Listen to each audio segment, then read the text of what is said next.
Hello everyone, welcome back to LeetCode Daily Live, where I do the daily question raw and uncut.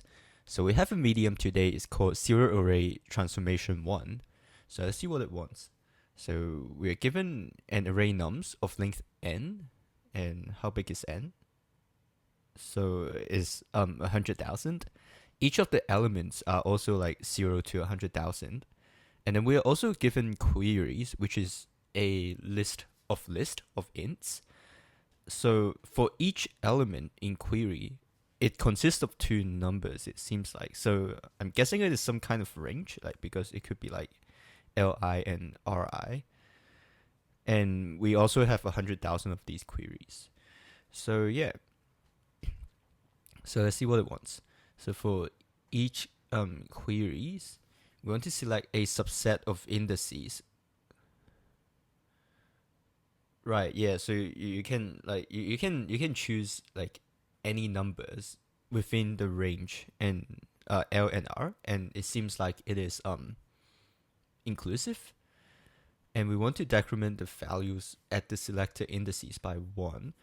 A serial array is an array where all elements are equal to 0.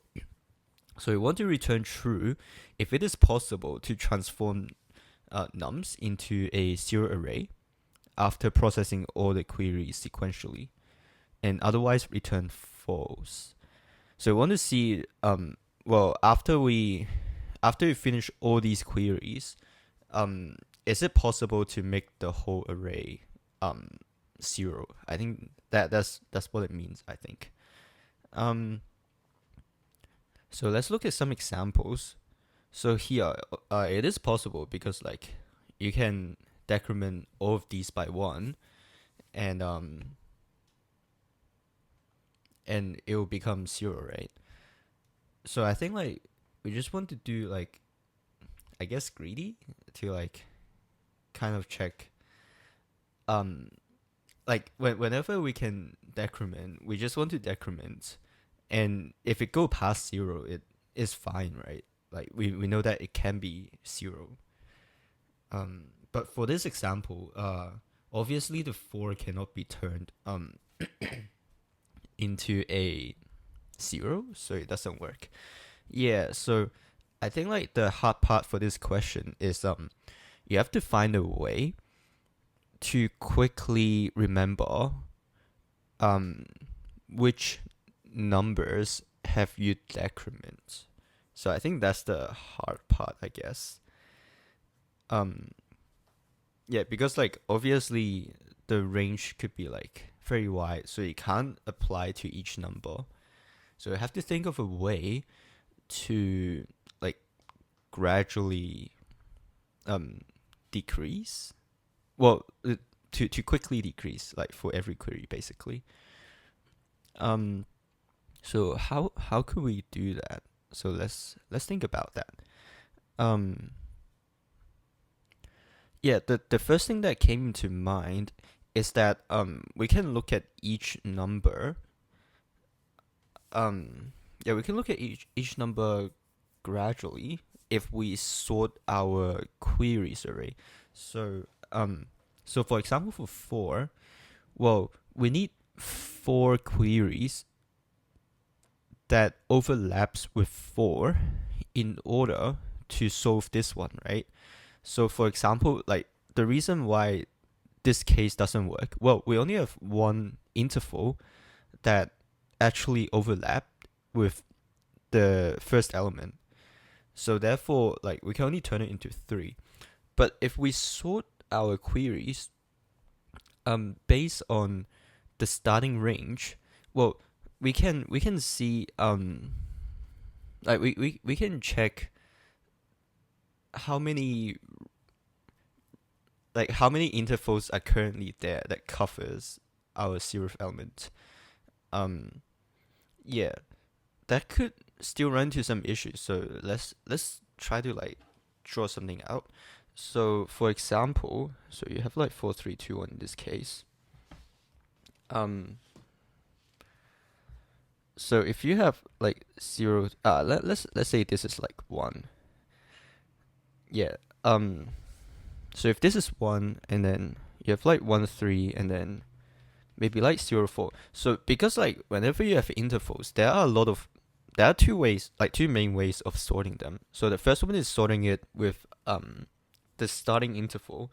The second one is sorting it with the end interval. So we want to see which one is like the actual correct one. So I also think we should have some kind of array that stores the active intervals. So active. So for example, if it is 0, we want to store 0, 2, and 0, 4. And then when we are finished with 0, well, we still don't want to get rid of these, right? Because we only want to get rid of the active intervals once we have passed their end, right? So actually, it would make sense to only store the end of the interval. So, like for example, when we're at 0, we'll do 2 and 4. And then so for the first element, like because it is 1 right now, well, we have 2 active intervals, so that one is good. And then when we go to 3, we want to get all the intervals that start at 1, right? So we will get this interval, so like 1 and 3. So what would the active end be? Well, it would be 3 here, right? But we also have to make sure that this is sorted. So we can do like 2, 3, and 4. So, well, for this thing, we can just use a sorted list for O and for O log n, add and remove. So that means like for every interval, it will only be added and removed in this sorted list once. So that will be n log n, and we only have O n amount of elements like to check up here. So it will be like O n plus n log n, and therefore it will work. And also that answers our questions on how we should sort this thing here. Well, we can just sort it with we can just sort it with the starting time because of like how we want to add it into here. But then like for the active thing, we will sort it based on the end times. And for each number up here, we just check how many active intervals are there. And that should solve the problem. So yeah, let's get coding. So first thing we need to, from sorted containers, import sorted list. So that's the first thing we have to do.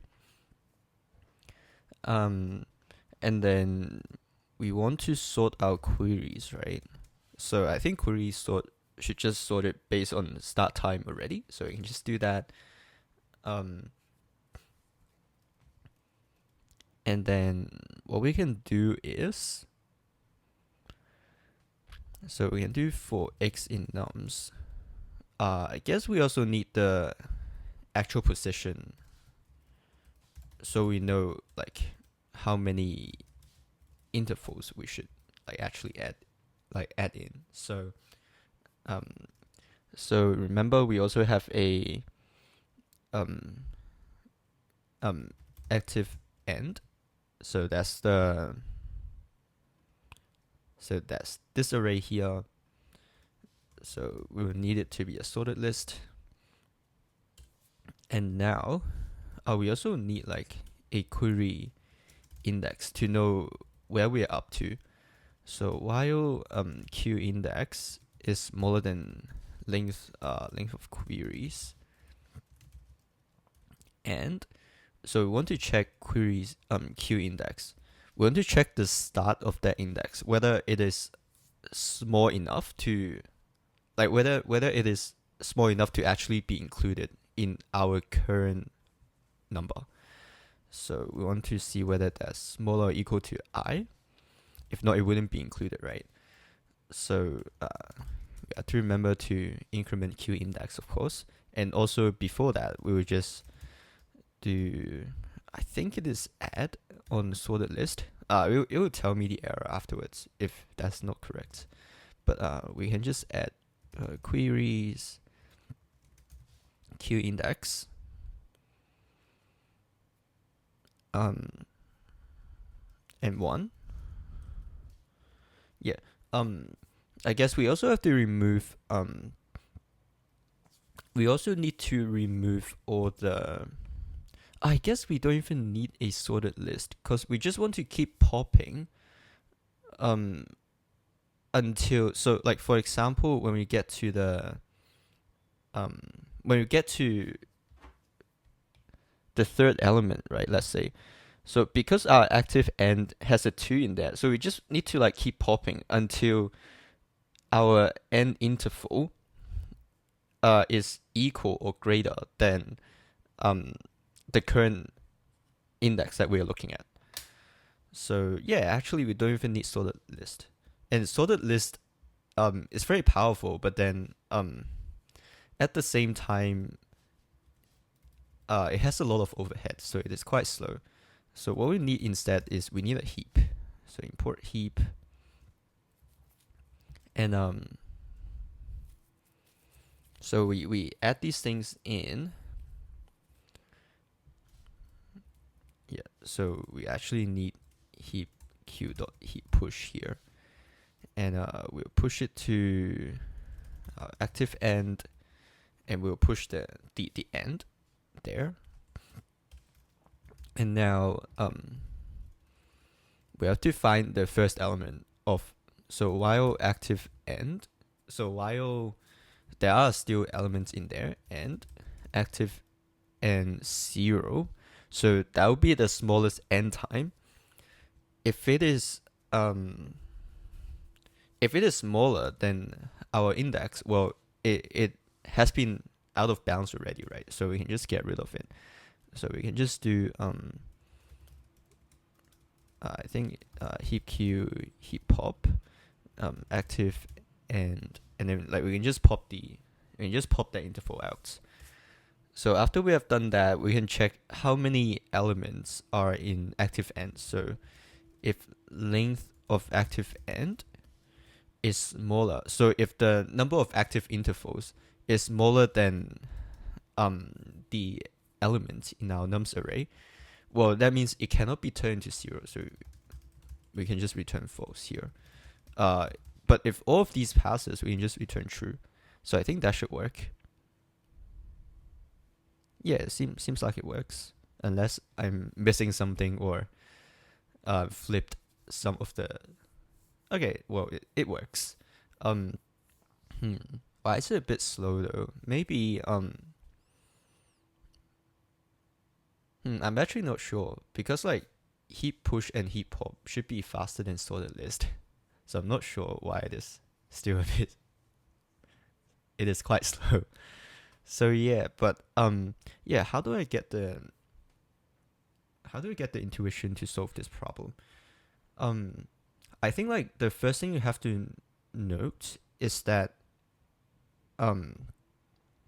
we have a 100k long nums array, and we also have a 100k long queries array. And for these like left bound and right bounds, well, they could also be 100k wide. That means you can't apply each of the ranges into your